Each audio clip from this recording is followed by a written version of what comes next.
Magandang hapon po sa inyo, Sir Romeo. Magandang hapon. So 33 years na kayong kasal ni Mrs. Ilan po yung mga anak nila? 9, Siyam. siyam, Ang dami rin pala ha. Ilang taon na yung eldest ninyo, yung pinakapanganay? 33, 33 na at yung bunso, 10. 10 years old. So Sir Romeo, sa 33 years po na yun yung pagsasama ni Mrs., etong February 20 lang po ba yung nakaraan yung Yun. panahon na siya talaga ay napalayo, kumbaga? Opo, sir.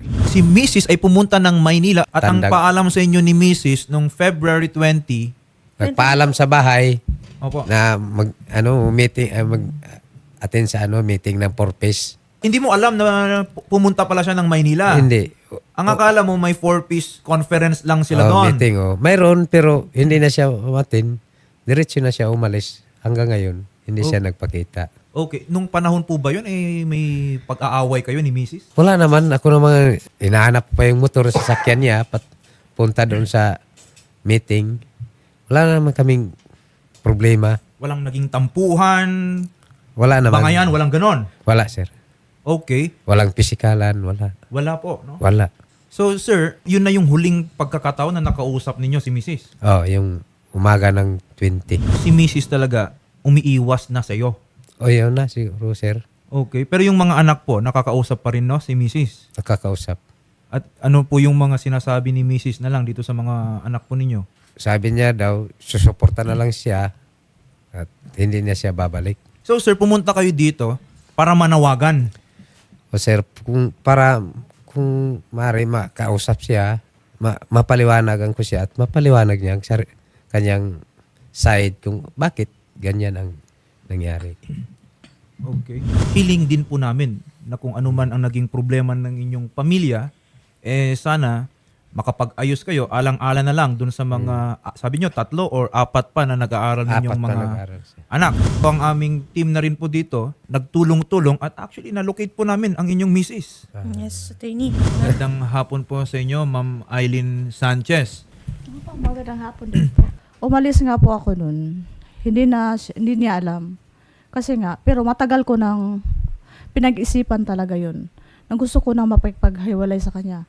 Wala na naman po, sir, kapatunguhan yung namin, pamilya namin kasi lagi kami nag-away. Wala na din namang maganda akong ginawa para sa kanya. Lahat puro mali. Okay. Wala na siyang respeto sa akin. Bilang asawa niya o bilang tao na lang sana. Lahat na lang kung ano-ano ang sinasabi niya tungkol sa akin.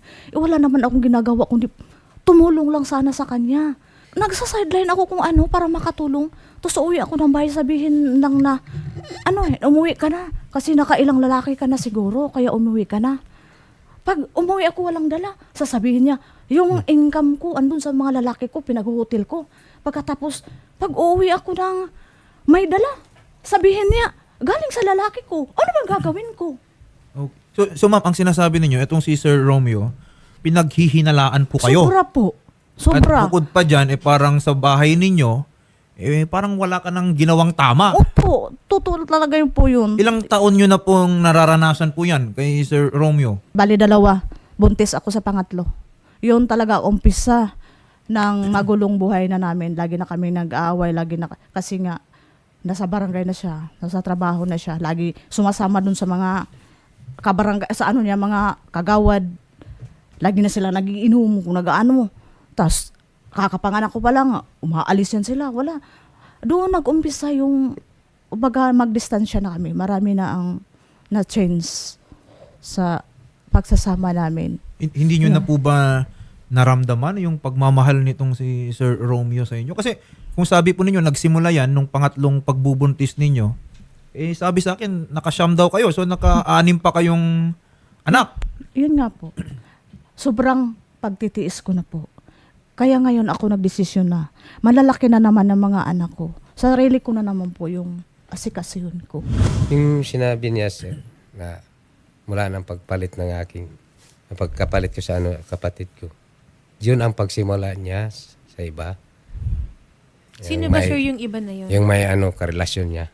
So hindi ko lang dahil wala akong ebidensyang nakuha. Pero 24 years, that relation, that digay between my wife. Ma'am, sino po ba yung sinasabi na lalaki niyo daw po? Kapitbahay namin. Hindi lang isa, marami. Sino nga po, Marami ma'am? sila. Yung mga kapitbahay namin dun na pinaghihilaan, inano na mga, ano ko daw, mga lalaki ko daw. Pero may isa dun, ma'am, na katotohanan? Wala talaga, ma'am. Wala. Inaamin Sino na po niya, yun, ma'am. sir? Inaamin niya Wala. yun. Sir, Na ito may lang, ha. nangyari. Sabi niyo po kanina, Mm. 24 years na may relasyon si ma'am sa ibang lalaki. Oh, yes, sir. Pero kahit sabihin niyo ganung katagal, 24 years, Oh. sabi niyo wala pa rin kayong ebidensya. Wala akong ebidensya dahil hindi ko gusto na sirain ko yung pinaghirapan ko na pamilya Eto sir, ha? na mawasak. Ano po yung nagiging basehan natin para masabi po ninyo na in the span of 24 years, ito Siguro, sir- 33 years kayong kasal. Oh, So mayroon. in the 33 years that you are married, sinasabi nyo 24 years doon, may iba, si Mrs. Ang tagal nun. Oh, sir. Ano po yung nagiging basehan nyo po doon? Mayroon siguro, sir, pero bago ko sabihin yan, kailangan hindi na umabot yan. Yaon sila ni Utip. Nandyan sila mga anak mo. Hindi na tayo abot sa malaki at malaking problema. Ang sinasabi ninyo, meron kang pinanghawakan pero ayaw mo nang Ayaw ko, banggitin. sir. Dahil kahit 2 milyon pa, hindi ko ibigay yun na ebidensya. Wala po kaninang ma-present si tatay na evidence sa staff. Kasi tatay, para malaman din namin, matulungan ka din namin na may lalaki yung misis po ninyo, kailangan nyo kasi tatay ma-provide din sa amin kung ano po yung ebidensya na magpapatunay po talaga na may lalaki yung misis po ninyo. Mahirap na pag dumating tayo dyan. Tunay yan na ebidensya. Makikita. Epektibo yan na ebidensya. Ilabas mo lahat. Kasi kung totoo yan, dito mismo, magpapakamatay ako dito kung totoo yan mga sinasabi mo. Hindi. Alam mo yan, ikaw mismo alam mo yan. Alam mo yan, lahat. Lahat ng mga lalaki. Ano mo na sa akin, lahat ng mga kapitbahay, kapurok natin. Wag na. Lahat mo na inaman mo wala ka naman nakita. Diba sinabi ko sa'yo, kung may tao kang pinagdududahan, magbatyag ka. Kahit ilang linggo, ilang buwan, makakuha ka lang ng ebidensya. Huwag kang kung ano-anong sinasabi mo sa akin. Kay ano nakipag ano ako dito sa isa, dito sa isa. Wala naman. Grabe. Ayun nga, sinasabi ko sa'yo.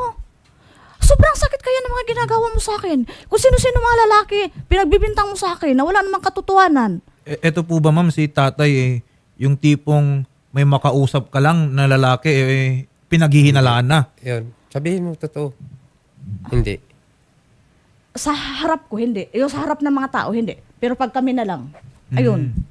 So seloso, etong si Mr. Siloso na walang nakikita. Yun ang problema sa kanya.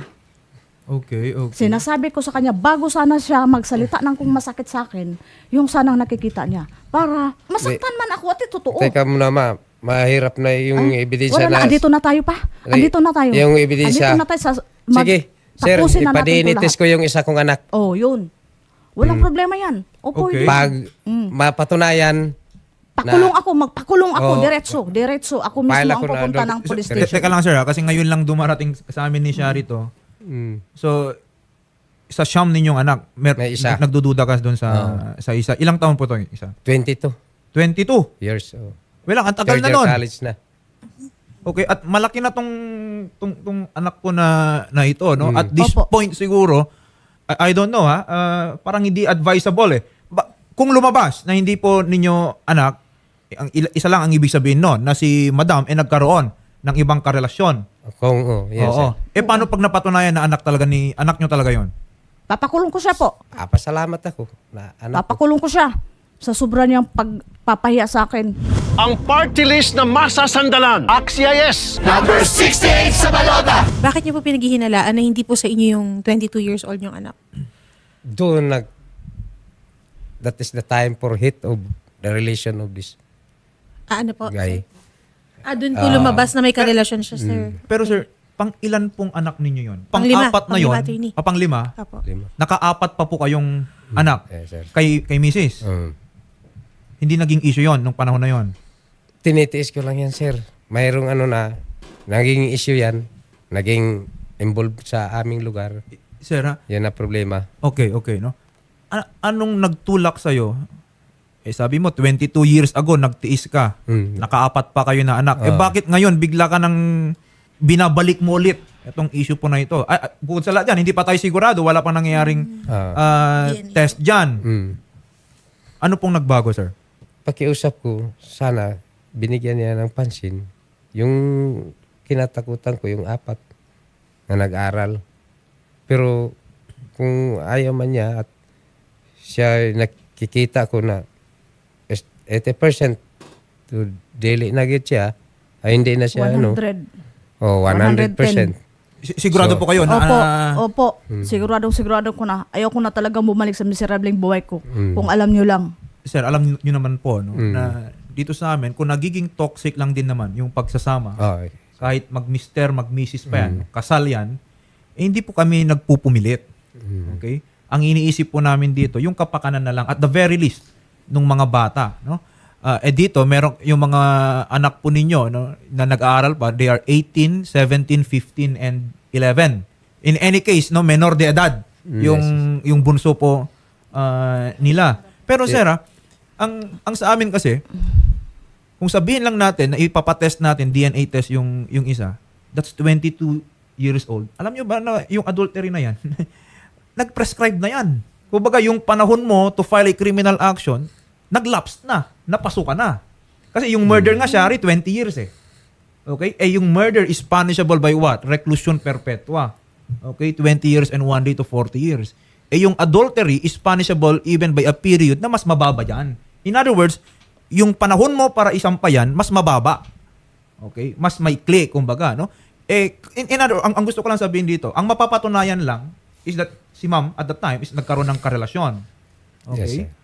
Pero sir, yung subsequent acts po kasi ninyo, yung mga actions ninyo pagkatapos noon, parang lumalabas, napatawad nyo na siya noon eh. Ito po ba yung Siguro. instance na lumalabas na parang baka may nagawa si Mrs. nitong nakaraan, ibinabalik mo na lang ulit, hinuhukay mo na lahat ng mga nagawa niyang pagkakamali noon? Hindi naman, sir, from that years after now, she doing it that day. So meron pa rin siyang karelasyon. Yan, hanggang ngayon yun, hanggang sa pag-alis niya, Lumuwas siya ng Manila dahil siya yan na, para makisama. Ganun po ba ang sinasabi ninyo? yung kapitbahay namin, yung lalaki, mula sa 22 years hanggang ngayon, ginagawa. Ito sir kasi kanina, siyempre hindi lang po natin pwedeng sabihin na si Madam for the past 22 years ay nakikipagrelasyon and then wala tayong panghahawakan. Okay? Wala tayong pagbabasehan. Okay? Yun nga sir ang problema, pero siya nakita ko lang lumabas, pumasok. Kaya ang problema lang sa aming pamilya, daming sinungaling, hindi totoo. Sir, eto na lang ha. Ano po ang gusto nilang mangyari? Gusto nyo ba na mabuo yung pamilya ninyo? Gusto nyong mapanagot si Mrs. at nung kapitbahay? Liwanagin po natin ha, sir? Ang gusto ko mabuo. Dito kami magbuo sa Maynila para makaiwas kami sa mga taong sumira sa aming pamilya. Ayaw ko na po. So, bago ka magsalita. Ayaw ko na po. Ayaw ko na Eh, talaga. Ayaw ko na. Bago ka magsalita, Ayaw may ko na. sabihin ako sa iyo. Kung ano man Mataas ang na ang gusto mo, pinag-test ko. Mataas kung na. anong gusto mo na gawin mo at ano ang ayaw mo sa akin, nandito sila ni Sir. Lalagdaan ko 'yan. Yung gusto ko hindi ka Maraming bisis na kitang pinagbigyan ng mga paluhod-luhod mo sa akin. Binigay ko na hindi lang 10 siguro. Sobra-sobra na. Ganon din, wala ding nangyayari. Eto sir kung bakit talagang ayaw ko na. Kasi nga, yon isa yung wala na siyang tiwala sa akin, wala na siyang respeto sa akin bilang asawa niya or bilang babae. Pangalawa, ano na yan po? Yung sobra na siyang, yung siguro sa sobrang wala na siyang respeto sa akin. Pati na sa isang bagay na hindi dapat sa aming mga asawa. Sobra-sobra na siya kung kahit nandyan yung mga anak niya, alam niya na gising pa. Okay. Oh. Okay. Pwede ko bang sabihin yun? Ayan. Sir. Hindi na eto, siguro. Kasi one of the pundasyon, kumbaga, no, ng isang magandang pagsasama sa pamilya is uuwi tayo dyan sa respeto. No? Yun lang naman ang hinihingi ko. Respeto lang naman talaga bilang babae. O hindi na lang bilang asawa, babae na lang. Respeto lang naman talaga, pero wala naman talaga siya binibigay sa akin. Puro na lang talaga kahihiyan ko. Kung sino-sino lagi kinasama ko. Yun na lang talaga lagi niya. Wala naman siya nagkikita. In-advise ko na siya kung anong gagawin niya para makita niya talaga. Yung mga pagdududan niya, di naman niya ginagawa. Anong sinasabi ng mga kapitbahay na pinaghinalaan po ninyo? Sa pag-alis niya, yung mga kapitbahay, nagsalita na Hindi, kinumpronta mo ba yung mga kapitbahay? Oo po. Ay, Kinumpronta niya, pag-alis ko, pinatawag niya yung tatlo yung doon lalaki. sa barangay. Lalaki. Nag-uusap sila, pinatawag niya. Unang-usap Ano na sila. kami, Sitol? Pinapaamin niya na mga lalaki ko yun. Pinapaamin niya. O siyempre, malay nila sa akin. Wala sila pakialam sa akin, no? O sinong gumagawa ng kahihiyan ko? Siya lang. Siya man dapat yung kakampi ko. Pero siya pa yung gumagawa sa akin ng, alam mo sir, nang umalis ako dun, iniwanan ko pa siya ng sulat. Alis ako kasi nga mahirap. Tayo lang dito. Tapos mga bata, nag-aaral pa. Tapos sabi ko, kung may magtanong sa'yo kung asan ako, asan yung asawa mo, sabihin mo na lang na pinabakasyon mo. Para lang na hindi siya maano. Yun. Okay. Ganito ha. Mapaya ba? Nagiging malinaw na sa amin po ngayon, sir, na parang mahirap sa ngayon na pilitin, no, si Mrs. na bumalik po sa inyo. Kasi bukod po, no, dito sa mga issues na bring up po sa ngayon, sa tingin namin hindi makabubuti. Okay? Kasi kung pipilitin namin kayo magsama, baka magbangayan lang kayo doon. Mag-away-away lang, ganun lang din, magpapatuloy lang. Pero ang sa amin ngayon dito is yung mga bata. Okay? Kasi may mga bata, may mga pangangailangan yan. Nag-aaral pa yung mga yan. Ma'am, no, naintindihan po namin, no, nung lumayas kayo kay mister. Pero isipin din po natin na nung lumayas kayo, meron din po tayong naiwan na mga anak. Okay? At meron pa rin tayong mga obligasyon doon sa mga anak po natin. No? Yung obligasyon ninyo bilang mag-asawa, hindi kami manghihimasok sa ngayon. Pero yung obligasyon po ninyo patungkol sa inyong mga anak, yung pagsuporta sa kanila, at least magbigay sila ng magandang ehemplo dito sa mga bata na ito. I-refer muna namin kayo. Doon lang muna sa mga social welfare siguro patungkol. At least sana Sa magkaroon mga kayo bata ng po. agreement patungkol po sa mga bata kasi hindi po natin pwedeng kalimutan na itong mga batang ito ay meron ding pangangailangan mula sa kanilang mga magulang. Okay? Gusto niyo po ba bumalik pa si ma'am? Sa akin, ma'am, gusto ko bumalik. Kayo po, ma'am. Gusto niyo pa Ayaw po? ko na, ma'am. Ayaw ko na talaga. Ang ayaw ko dyan, sobrang sakot na ako yung lagi niyang sinasabi sa akin na papatayin niya ako, tatarin niya ako ng pino para wala nang taong makinabang sa akin. Kasi Kaya okay, hindi ma'am. na ako, oy, wag kang ganyan. Hindi lang isang gabi, 2, 3, isang linggo, isang buwan, isang taon. Lagi mong sinasabi pa ulit-ulit sa No. akin yan. Wag kang, Sir, wag mo akong gawing Mga Sir, anak ko witness. kakahiya Ako, ka. yung sinasabi po kasi ni Attorney JV kanina, hindi na nga po, kasal po kayo. Ayoko na. Opo, kasal po kayo. Pero sir, Gusto ko pang mabuhay. hindi rin po natin ipipilit, gaya po ng sinasabi Yes, ni yes, Senator Raffy, hindi na po natin ipipilit Yes. kung hindi na po talaga healthy yung relationship nyo. At ma'am. gaya nga po ng sinabi ni Attorney, kung puro kayo bangayan na lang, puro kayo sumbata na lang, away, pag-uwi, di ba? So, ang mangyayari po nito, sir, pag-uusapan po ninyo, kung nag-fail po kayo as a couple or mag-asawa, since kasal po kayo, mag-uusap po kayo para po sa mga bata. Para maprotektahan pa rin po natin yung mga bata, mabigay pa po natin yung mga needs ng bata. Kasi meron pa po kayong 3 minor de edad. Kasi nang umalis ako, 3 araw lang nakapagpadala na ako. Kasi nga, yung 4 na anak ko, nag-aaral. Siyempre, graduation na. Kailangan na magbayad ng mga obligasyon nila. 3 araw pa lang talaga, nagpadala na talaga ako dun para pambayad nila sa eskwelahan. 4 sila. Okay. Ako talaga nagbabayad doon. Hindi siya naniniwala na andito ako sa Maynila. Kasi pinagpipilitan niya na nakipagtanan ako. Nakipagtanan daw talaga ako. Hindi ako andito sa Maynila. Pag may ebidensya na po kayo, sir, na siya po ay kasal po kayo at meron siyang ibang lalaki ngayon, ayun, sir, pwede po kayong mag-file Yeah, ng pwede po case. kayong magsampa. Opo. May iba siyang... alam ko yan. No? Opo, kasal po kayo, tapos si Mrs. po may kasamang ibang lalaki, may naanakan po si Mrs. ng ibang lalaki. Yun po, sir, pwede po kayong mag-file ng kaso. Yes, ma'am. Opo. Okay. Pero Gawin ngayon, ko yun, sir, hindi po natin mapipilit si ma'am na bumalik sa inyo. Kasi Di naman mahirap pilitin, pero sa akin lang, ito naman ang last na pakiusap. Opo. Sana ang ginagawa ko bilang ama, nakikita ko, alam mo na, mayroong dalawa tayong professional teacher dahil sa pagpursige ko, dahil sa akin, nakita mo na yung interest at determination para sa future ng ating anak.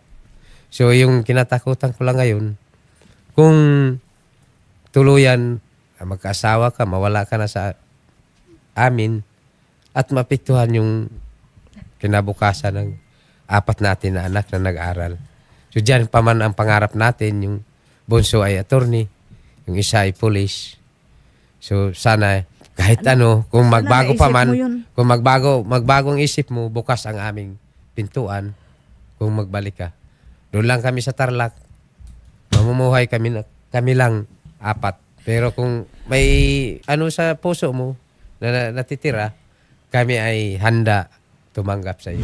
Sige, no, we will give you the chance, sir and madam, no, na baka anong mapag-usapan ninyo nung makabubuti pa sa inyong mga anak. Okay? Pag-usapin ko kayo, sir, sa kabilang studio para po sa mga bata. Sige Salamat po. At magandang hapon po.